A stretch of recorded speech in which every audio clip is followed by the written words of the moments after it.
Hello दोस्तों, स्वागत है आप सभी का मेरे चैनल स्टडी विथ ओम में। आज मैं आप सभी लेकर आया हूं संविधान के 50 बहुत ही महत्वपूर्ण प्रश्न जो सभी परीक्षाओं में पूछे जा चुके हैं और आपके लिए टेट और सीटेट के लिए विशेष मैं लेकर आया हूं। तो आप वीडियो को लास्ट तक जरूर देखिएगा। अगर आप ये वीडियो लास्ट तक जरूर देख लेंगे तो कम से कम 3 से 4 प्रश्न आप परीक्षा में जरूर कर पाएंगे। तो आप वीडियो को लास्ट तक जरूर देखिएगा और चैनल पर नए हैं तो वीडियो को लाइक और चैनल को सब्सक्राइब जरूर करिएगा। चलिए शुरू करते हैं। हमारा प्रश्न है किस मामले में सुप्रीम कोर्ट ने पहली बार कहा कि प्रस्तावना संविधान का हिस्सा नहीं है? ऑप्शन ए है केशवानंद भारती मामला, बी ऑप्शन है बेरूबारी यूनियन मामला, सी ऑप्शन है गोलखनाथ मामला, डी ऑप्शन है मिनर्वा मिल्स मामला।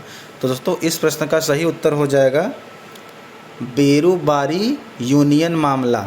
इस मामले में दोस्तों सुप्रीम कोर्ट ने पहली बार कहा कि प्रस्तावना संविधान का हिस्सा नहीं है। तो इस प्रश्न का बी ऑप्शन सही हो जाएगा। अगला प्रश्न देखते हैं दोस्तों।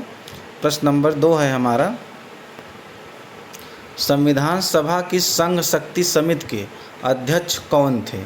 ऑप्शन है doctor B are Ambedkar, Sardar Vallabh भाई पटेल, जवाहरलाल नेहरू, जेबी कृपलानी। तो दोस्तों संविधान सभा की संघ शक्ति समिति के अध्यक्ष थे जवाहरलाल नेहरू। कौन थे दोस्तों? जवाहरलाल नेहरू संविधान की संघ शक्ति समिति के अध्यक्ष थे। तो इस प्रश्न का सही ऑप्शन सही हो जाएगा। अगला प्रश्न है हमारा प्रश्न नंबर 3। दोस्तों वीडियो को लास्ट तक जरूर देखिएगा और चैनल पर नए हैं तो वीडियो को लाइक और चैनल को सब्सक्राइब जरूर करिएगा। प्रश्न है भारतीय संविधान में आर्थिक न्याय का संकल्प कहाँ मिलता है? ऑप्शन है केवल प्रस्तावना में, प्रस्तावना और मौलिक अधिकार में, सी ऑप्शन है प्रस्तावना और राज्य के नीति निर्देशक सिद्धांत में, और डी ऑप्शन है दोस्तों केवल मौलिक कर्तव्य में। डी ऑप्शन क्या है? केवल मौलिक कर्तव्य में। तो दोस्तों इस प्रश्न का सही उत्तर हो जाएगा प्रस्तावना। क्या हो जाएगा दोस्तों? प्रस्तावना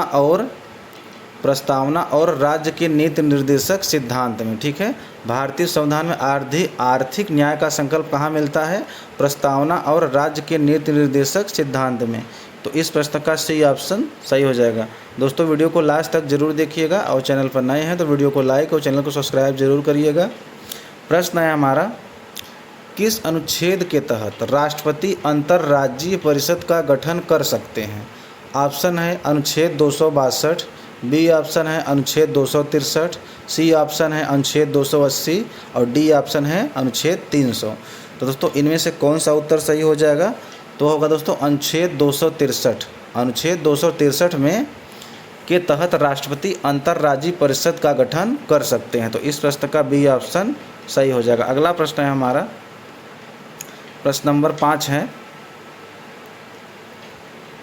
प्रिवेंशन ऑफ डिटेंशन एक्ट के तहत किसी व्यक्ति को अधिकतम कितने समय तक बिना सलाह की हिरासत में रखा जा सकता है? ऑप्शन ए है 1 महीना, बी ऑप्शन है 2 महीना, सी ऑप्शन है 3 महीना और डी ऑप्शन है 6 महीना। तो दोस्तों इस प्रश्न का सही उत्तर हो जाएगा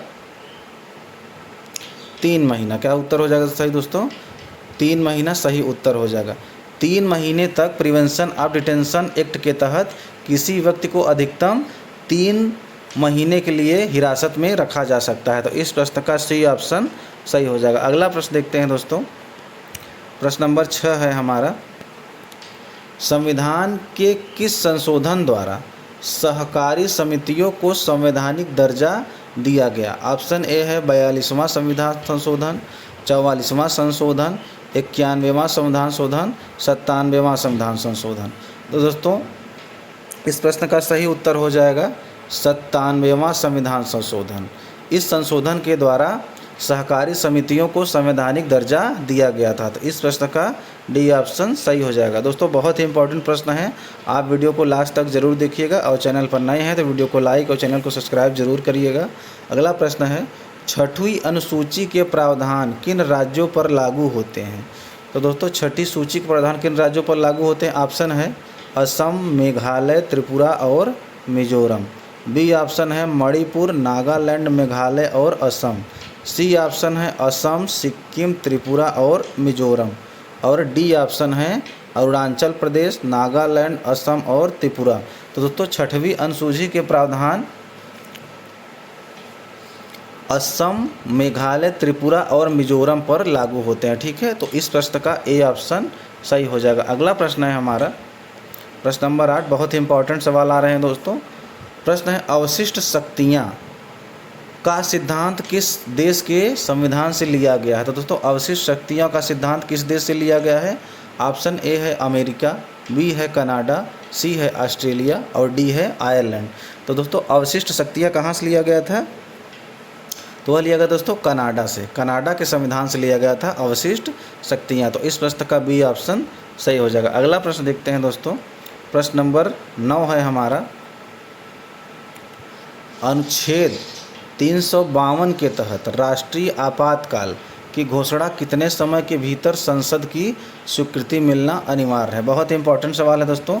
पहले तो ये प्रश्न इसी में बन गया कि अनुच्छेद 352 के तहत राष्ट्रीय आपातकाल लागू होता है।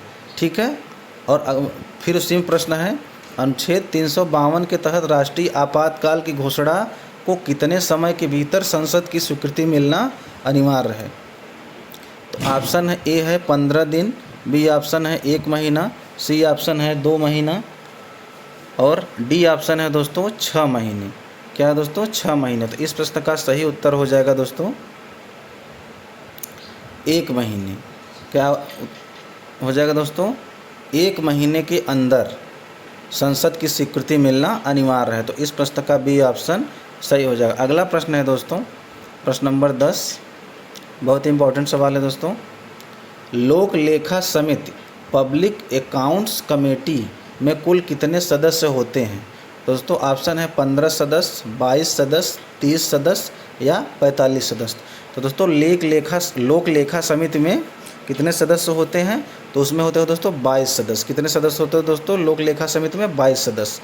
तो इस प्रश्न का बी ऑप्शन सही हो जाएगा। अगला प्रश्न देखते हैं दोस्तों। प्रश्न नंबर 11 है हमारा। संवैधानिक डॉक्ट्रिन ऑफ एक्लिप्स किस अनुच्छेद से संबंधित है। तो दोस्तों डॉक्ट्रिन ऑफ एक्लिप्स किस अनुच्छेद से संबंधित है। ऑप्शन ए है अनुच्छेद 12 से, बी ऑप्शन है अनुच्छेद 13 से और सी ऑप्शन है अनुच्छेद 14 से और डी ऑप्शन है दोस्तों अनुच्छेद 21 से।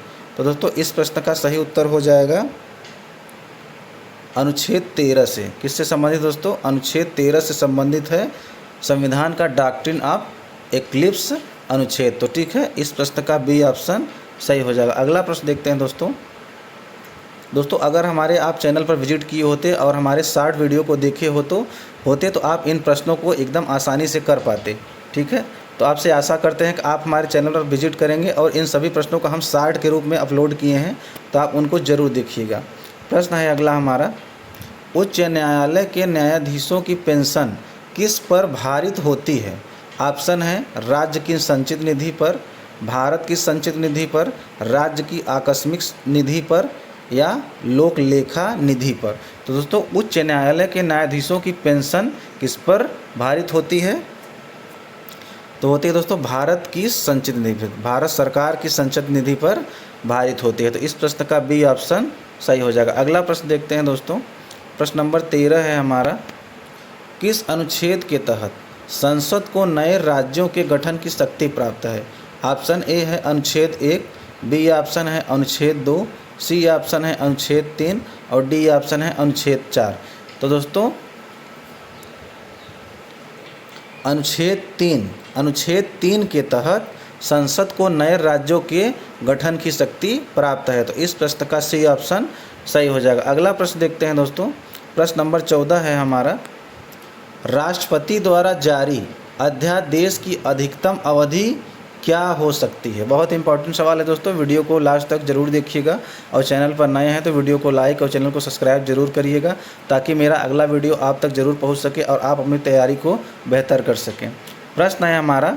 राष्ट्रपति द्वारा जारी अध्यादेश की अधिकतम अवधि क्या हो सकती है। ऑप्शन ए है 6 सप्ताह, बी ऑप्शन है 6 महीने, सी ऑप्शन है 6 महीने और 6 सप्ताह, डी ऑप्शन है 1 वर्ष।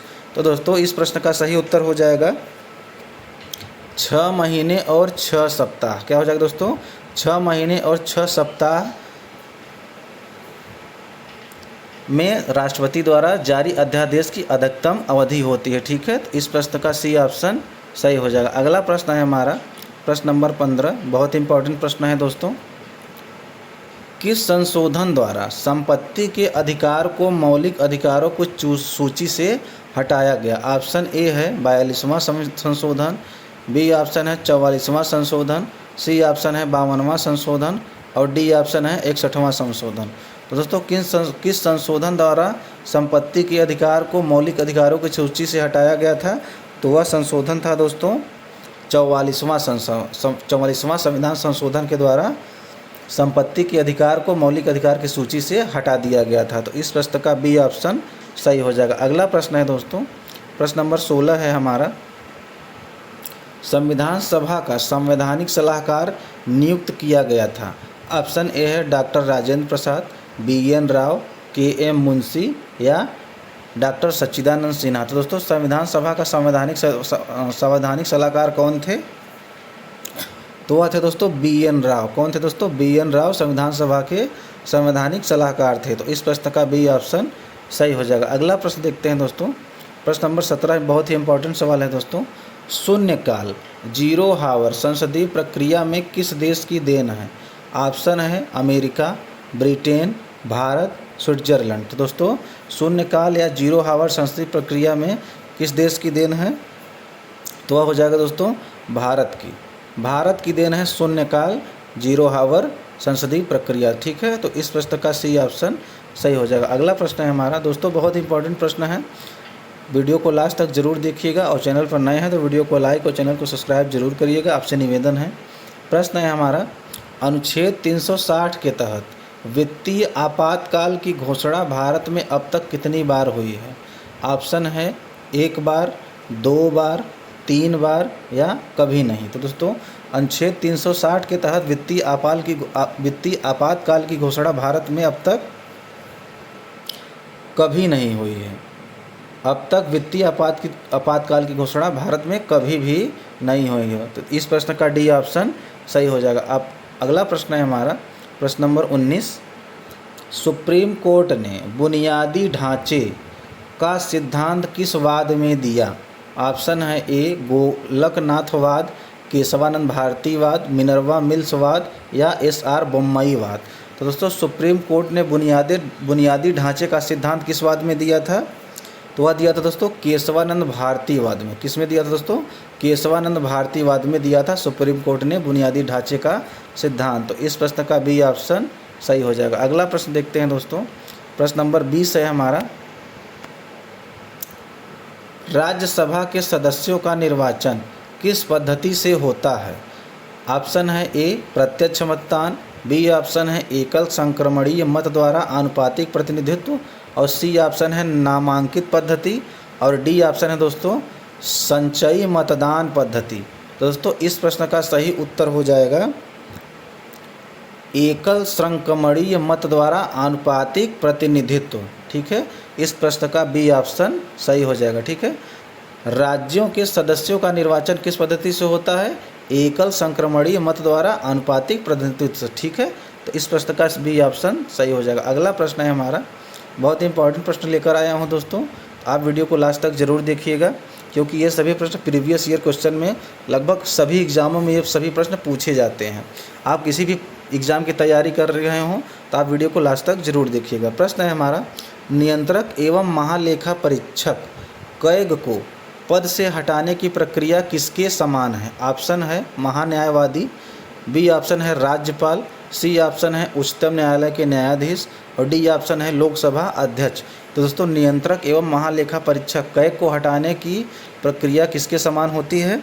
तो वह होती है दोस्तों उच्चतम न्यायालय के न्यायाधीशों के समान। ठीक है, तो इस प्रश्न का सी ऑप्शन सही हो जाएगा। अगला प्रश्न है हमारा प्रश्न नंबर 22। राष्ट्रपति किसके समक्ष शपथ लेते हैं? ऑप्शन है उपराष्ट्रपति, प्रधानमंत्री, भारत के मुख्य न्यायाधीश या लोकसभा अध्यक्ष। तो दोस्तों राष्ट्रपति किसके समक्ष शपथ लेते हैं? तो वह लेते हैं दोस्तों भारत के मुख्य न्यायाधीश के समक्ष। ठीक है, तो इस प्रश्न का सी ऑप्शन सही हो जाएगा। अगला प्रश्न देखते हैं दोस्तों वीडियो को लास्ट तक जरूर देखिएगा। प्रश्न है अनुच्छेद 371A किस राज्य के लिए विशेष प्रावधान करता है। तो दोस्तों अनुच्छेद 371A किस राज्य के लिए विशेष प्रावधान करता है। ऑप्शन है असम, नागालैंड, सिक्किम, मिजोरम। तो दोस्तों इस प्रश्न का सही उत्तर हो जाएगा नागालैंड। नागालैंड अनुच्छेद 371A राज्य के लिए विशेष प्रावधान करता है। ठीक है, तो इस प्रश्न का बी ऑप्शन सही हो जाएगा। अगला प्रश्न है हमारा प्रश्न नंबर 24, संसद की कार्यवाही में भाग लेने का अधिकार किसे है जो सदन का सदस्य नहीं है। ऑप्शन है मुख्य चुनाव आयुक्त, नियंत्रक एवं महालेखा परीक्षक, भारत के महान्यायवादी या नीति आयोग के उपाध्यक्ष। तो दोस्तों इस प्रश्न का सही उत्तर हो जाएगा भारत के महान्यायवादी। संसद की कार्यवाही में भाग लेने का अधिकार भारत के महान्यायवादी को है जो सदन का सदस्य नहीं होता है। ठीक है, तो इस प्रश्न का सी ऑप्शन सही हो जाएगा। अगला प्रश्न है हमारा प्रश्न नंबर 25, ग्राम पंचायतों का गठन संविधान के किस अनुच्छेद में वर्णित है। ऑप्शन ए है अनुच्छेद 38, बी ऑप्शन है अनुच्छेद 40, सी ऑप्शन है अनुच्छेद 44 और डी ऑप्शन है अनुच्छेद 48। दोस्तों ग्राम पंचायतों का गठन संविधान के अनुच्छेद 40 में वर्णित है। किसमें दोस्तों, अनुच्छेद 40 में वर्णित है ग्राम पंचायतों का गठन। तो इस प्रश्न का बी ऑप्शन सही हो जाएगा। अगला प्रश्न है हमारा प्रश्न नंबर 26, किस समिति की सिफारिश पर मौलिक कर्तव्य संविधान में जोड़े गए हैं। तो दोस्तों किस समिति की सिफारिश पर मौलिक कर्तव्य संविधान में जोड़े गए हैं। ऑप्शन ए है वर्मा समिति, बी ऑप्शन है सरकारिया समिति, सी ऑप्शन है स्वर्ण सिंह समिति और डी ऑप्शन है बलवंत राय मेहता समिति। तो दोस्तों इस प्रश्न का सही उत्तर हो जाएगा स्वर्ण सिंह समिति।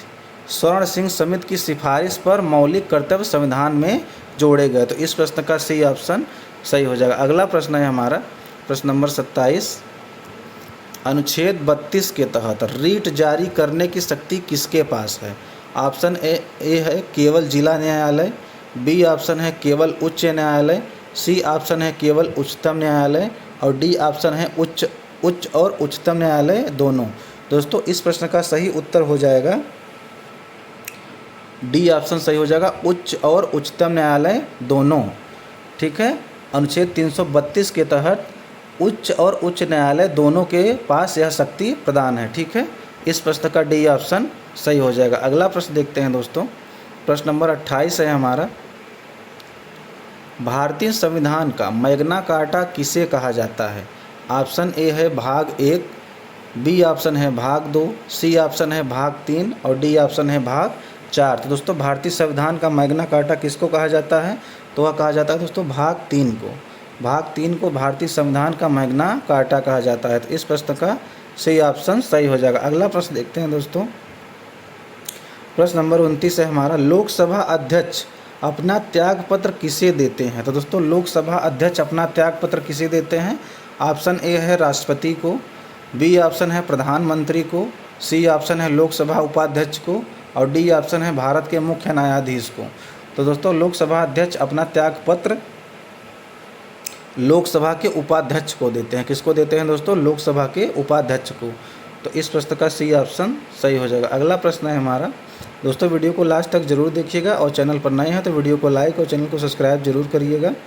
प्रश्न नंबर 30 है हमारा, सदन की कार्यवाही के लिए कोरम कुल सदस्य संख्या का कितना होना चाहिए।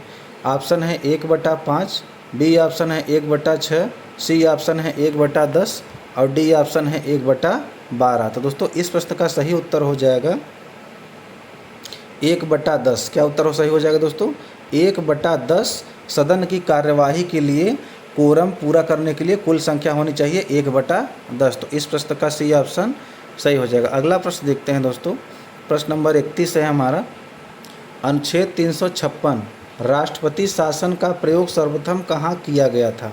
ऑप्शन ए है उत्तर प्रदेश, ऑप्शन बी है केरल, सी ऑप्शन है पंजाब और डी ऑप्शन है पेप्सू। तो दोस्तों इस प्रश्न का सही उत्तर हो जाएगा पंजाब में। ठीक है, पंजाब में अनुच्छेद 356 के तहत राष्ट्रपति शासन का प्रयोग सर्वप्रथम किया गया था। तो दोस्तों इस प्रश्न का सी ऑप्शन सही हो जाएगा। अगला प्रश्न है हमारा प्रश्न नंबर 32, किस भाग को राज्यों का संविधान कहा जाता है? ऑप्शन ए है भाग 5, ऑप्शन बी है भाग 6, ऑप्शन सी है भाग 9 और ऑप्शन डी है भाग 11। तो दोस्तों इस प्रश्न का सही उत्तर हो जाएगा भाग 6 को। भाग 6 को राज्यों का संविधान कहा जाता है। तो इस प्रश्न का बी ऑप्शन सही हो जाएगा। अगला प्रश्न देखते हैं दोस्तों, प्रश्न नंबर 33 है हमारा। तदर्थ न्यायाधीशों एड हॉक जज की नियुक्ति कहाँ की जाती है? ऑप्शन ए है केवल उच्च न्यायालय में, बी ऑप्शन है केवल जिला न्यायालय में, सी ऑप्शन है केवल उच्चतम न्यायालय में और डी ऑप्शन है सभी न्यायालयों में। तो दोस्तों तदर्थ न्यायाधीशों की नियुक्ति कहाँ की जाती है? तो वह की जाती है दोस्तों केवल उच्चतम न्यायालय में। कहाँ की जाती है दोस्तों? उच्चतम न्यायालय में तदर्थ न्यायाधीशों की नियुक्ति की जाती है। तो इस प्रश्न का सही ऑप्शन सही हो जाएगा। अगला प्रश्न देखते हैं दोस्तों, प्रश्न नंबर 34 है हमारा। एकल नागरिकता का प्रावधान किस देश से लिया गया है? ऑप्शन है ए अमेरिका, बी ऑप्शन है ब्रिटेन, सी ऑप्शन है कनाडा और डी ऑप्शन है आयरलैंड। तो दोस्तों एकल नागरिकता का प्रावधान कहाँ से लिया गया है? तो वह लिया गया है दोस्तों ब्रिटेन से। कहाँ से लिया गया है दोस्तों? ब्रिटेन से लिया गया है एकल नागरिकता का सिद्धांत। तो इस प्रश्न का सी बी ऑप्शन सही हो जाएगा। अगला प्रश्न देखते हैं दोस्तों वीडियो को लास्ट तक ज़रूर देखिएगा और चैनल पर नए हैं तो वीडियो को लाइक और चैनल को सब्सक्राइब जरूर करिएगा ताकि मेरा अगला वीडियो आप तक जरूर पहुंच सके और आपकी तैयारी बेहतर हो सके। अगला प्रश्न है हमारा, विधि द्वारा स्थापित प्रक्रिया किस देश के संविधान से ली गई है?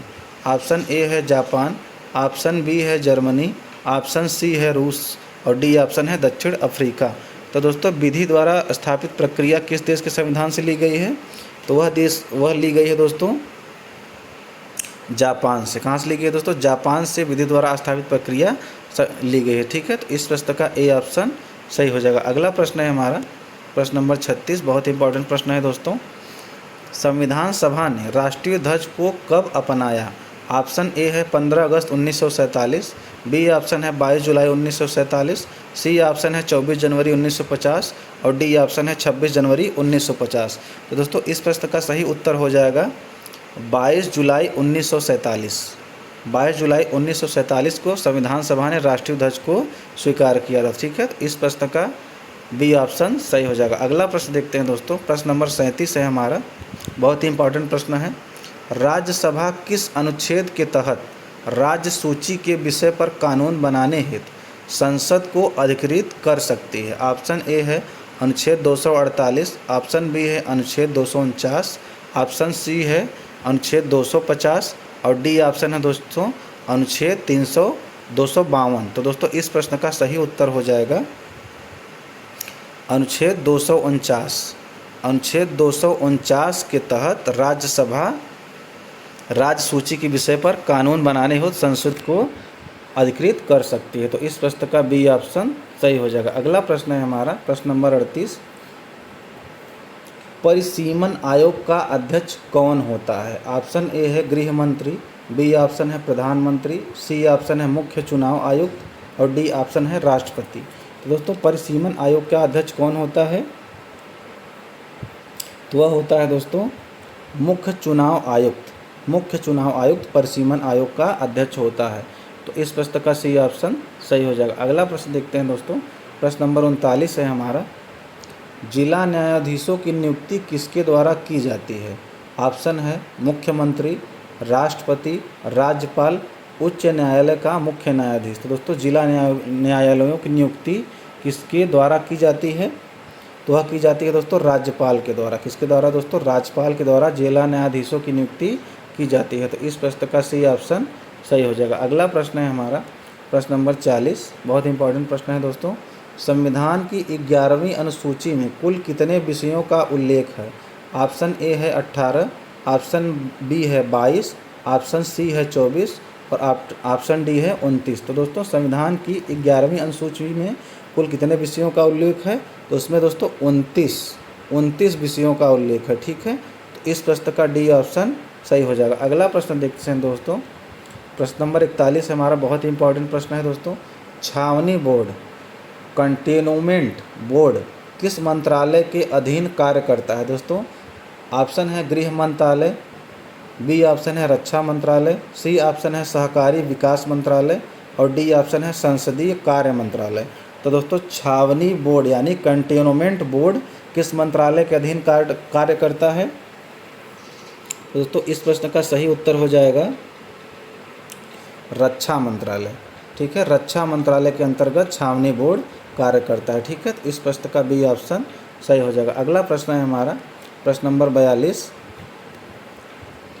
अनुच्छेद 143 के तहत राष्ट्रपति किससे परामर्श मांग सकते हैं? ऑप्शन ए है महान्यायवादी, ऑप्शन बी है राज्यपाल, ऑप्शन सी है उच्चतम न्यायालय और ऑप्शन डी है संसद। तो दोस्तों इस प्रश्न का सही उत्तर हो जाएगा उच्चतम न्यायालय। क्या हो जाएगा दोस्तों? उच्चतम न्यायालय अनुच्छेद 143 के तहत राष्ट्रपति परामर्श मांग सकते हैं। ठीक है, तो इस प्रश्न का सी ऑप्शन सही हो जाएगा। अगला प्रश्न है हमारा प्रश्न नंबर 43। डॉक्टर अंबेडकर ने किस अनुच्छेद को संविधान की आत्मा और हृदय कहा था? ऑप्शन ए है अनुच्छेद 14, ऑप्शन बी है अनुच्छेद 19, ऑप्शन सी है अनुच्छेद 21 और ऑप्शन डी है अनुच्छेद 32। तो दोस्तों संविधान की आत्मा और हृदय किस अनुच्छेद को कहा जाता है? तो इसका सही उत्तर हो जाएगा दोस्तों अनुच्छेद 32। अनुच्छेद 32 को डॉक्टर भीमराव अंबेडकर ने संविधान की आत्मा और हृदय कहा था। तो इस प्रश्न का डी ऑप्शन सही हो जाएगा। अगला प्रश्न देखते हैं दोस्तों वीडियो को लास्ट तक जरूर देखिएगा और चैनल पर नए हैं तो वीडियो को लाइक और चैनल को सब्सक्राइब जरूर करिएगा। प्रश्न है विधान परिषद के कितने सदस्यों को राज्यपाल मनोनीत करता है? ऑप्शन है 1/3, बी ऑप्शन है 1/4, सी ऑप्शन है 1/6 और डी ऑप्शन है 1/12। तो दोस्तों इस प्रश्न का सही उत्तर हो जाएगा 1/6। ठीक है, तो विधान परिषद 1/6 सदस्यों को राज्यपाल मनोनीत करते हैं। ठीक है, तो इस प्रश्न का सी ऑप्शन सही हो जाएगा। अगला प्रश्न है दोस्तों प्रश्न नंबर 45 है हमारा प्राक्कलन समिति एस्टीमेट्स कमेटी में कुल कितने सदस्य होते हैं? तो दोस्तों प्राक्कलन समिति यानी एस्टीमेट कमेटी में कुल कितने सदस्य होते हैं? ऑप्शन है 15 लोकसभा से, बी ऑप्शन है 22 15 लोकसभा से और धन 7 राज्यसभा से, सी ऑप्शन है 30 केवल लोकसभा से, डी ऑप्शन है 30 केवल राज्यसभा से। तो दोस्तों इस प्रश्न का सही उत्तर हो जाएगा 30 केवल लोकसभा से। ठीक है, 30 केवल लोकसभा से प्राक्कलन समिति के सदस्य होते हैं। ठीक है, तो इस प्रश्न का सी ऑप्शन सही हो जाएगा। अगला प्रश्न देखते हैं दोस्तों प्रश्न नंबर 46 है हमारा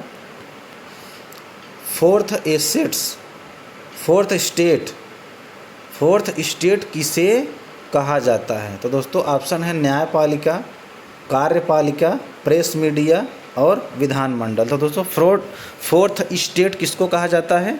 तो दोस्तों इस प्रश्न का सही उत्तर हो जाएगा प्रेस या मीडिया को। प्रेस मीडिया को फोर्थ स्टेट कहा जाता है। ठीक है, तो इस प्रश्न का सी ऑप्शन सही हो जाएगा। अगला प्रश्न है हमारा दोस्तों वीडियो को लास्ट तक जरूर देखिएगा और चैनल पर नए हैं तो वीडियो को लाइक और चैनल को सब्सक्राइब जरूर करिएगा। प्रश्न है हमारा बहुत ही इंपॉर्टेंट, किस संशोधन द्वारा मतदान की आयु 21 से घटाकर 18 वर्ष की गई? बहुत इंपॉर्टेंट सवाल है। इसके ऑप्शन है 42वां संविधान संशोधन, बी ऑप्शन है 61वां संशोधन, सी ऑप्शन है 73वां संशोधन और डी ऑप्शन है 86वां संशोधन। तो दोस्तों इस प्रश्न का सही उत्तर हो जाएगा 61वां संविधान संशोधन द्वारा मतदान की आयु 21 वर्ष से घटाकर 18 वर्ष की गई थी। इस प्रश्न का बी ऑप्शन सही हो जाएगा। अगला प्रश्न देखते हैं दोस्तों प्रश्न नंबर 48 है हमारा समान नागरिक संहिता यूजीसी का वर्णन किस अनुच्छेद में है? तो दोस्तों समान नागरिक संहिता यूजीसी का वर्णन किस अनुच्छेद में है? ऑप्शन देखते हैं अनुच्छेद 40, अनुच्छेद 42, अनुच्छेद 44, अनुच्छेद 45। तो दोस्तों इस प्रश्न का सही उत्तर हो जाएगा अनुच्छेद 44। अनुच्छेद 44 में समान नागरिक संहिता यूजीसी का वर्णन है। तो इस प्रश्न का सही ऑप्शन सही हो जाएगा। अगला प्रश्न देखते हैं दोस्तों प्रश्न नंबर 49 है हमारा लाभ का पद ऑफिस ऑफ प्रॉफिट किसके द्वारा परिभाषित किया जाता है? ऑप्शन ए है संविधान द्वारा, बी ऑप्शन है संसद द्वारा, सी ऑप्शन है उच्चतम न्यायालय द्वारा और डी ऑप्शन है लोक सेवा आयोग द्वारा। तो दोस्तों लाभ का पद ऑफिस ऑफ प्रॉफिट यह संसद द्वारा परिभाषित किया जाता है। ठीक है, तो इस प्रश्न का बी ऑप्शन सही हो जाएगा। अगला प्रश्न देखते हैं दोस्तों और हमारा लास्ट प्रश्न है हमारा राष्ट्रीय विकास परिषद एनडीसी का प्रदेश अध्यक्ष कौन होता है? ऑप्शन है ए राष्ट्रपति, वित्त मंत्री, प्रधानमंत्री, योजना मंत्री। तो दोस्तों इस प्रश्न का सही उत्तर हो जाएगा प्रधानमंत्री। प्रधानमंत्री राष्ट्रीय विकास परिषद का प्रदेश अध्यक्ष होता है। तो इस प्रश्न का सी ऑप्शन सही हो जाएगा। ठीक है, तो दोस्तों इसी के साथ हमारे 50 प्रश्न समाप्त होते हैं। अगर ये सभी प्रश्न आपको अच्छे लगे हों तो आपसे निवेदन है कि वीडियो को लाइक और चैनल को सब्सक्राइब जरूर करिएगा, ताकि मेरा अगला वीडियो आप तक जरूर पहुंच सके और आप अपनी तैयारी को बेहतर कर सकें। तब तक के लिए आप सभी को धन्यवाद। जय श्री राम, राधे राधे।